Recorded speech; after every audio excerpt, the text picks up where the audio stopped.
Imagine, for a moment, the sound of footsteps in your attic. The faint, unsettling creak of a floorboard from an empty room.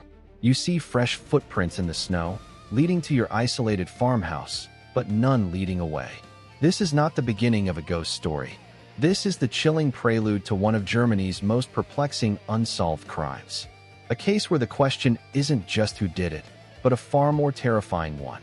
How long had they been waiting? I'm Ibnul J. Farabi, and this is the Unexplained Archive.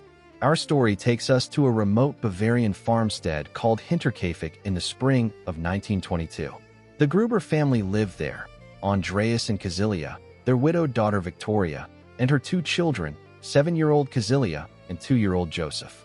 They were also joined by the new maid, Maria Baumgartner, who had just arrived that very day.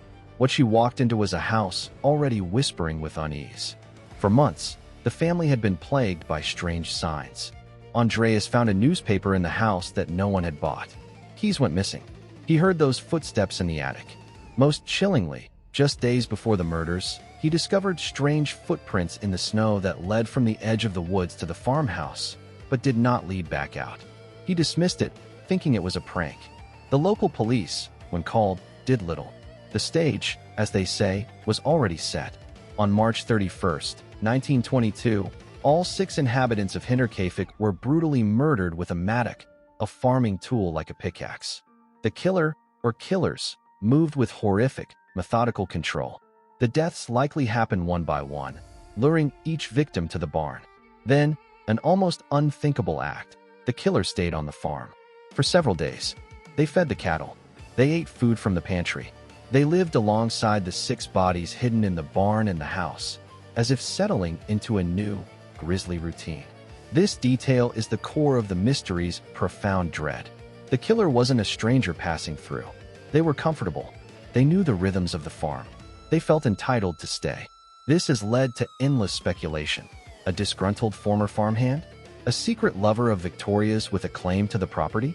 A neighbor with a hidden grievance? The police investigation, by modern standards, was catastrophically bungled. The crime scene was trampled by curious villagers. Potential evidence was lost.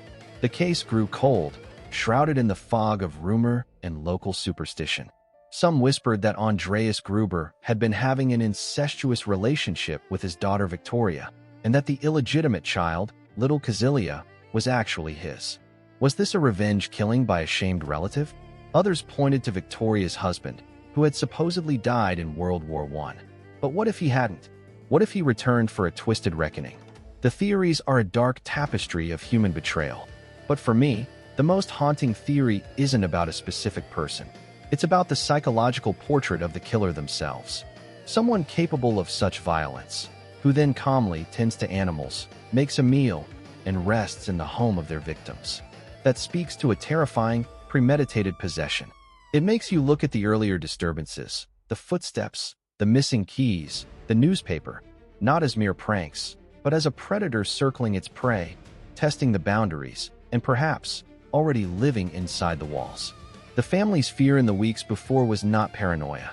It was a subconscious recognition of a presence that had already begun to occupy their home. The farm was raised, the ground plowed, but some mysteries refused to be buried.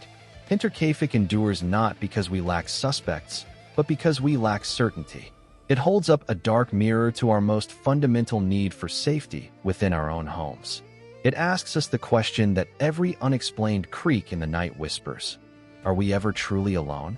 For the Unexplained Archive, I'm Ibnul J. Farabi. This is a production of Light Knot Studios. Visit us at https://www.lightknotstudios.com.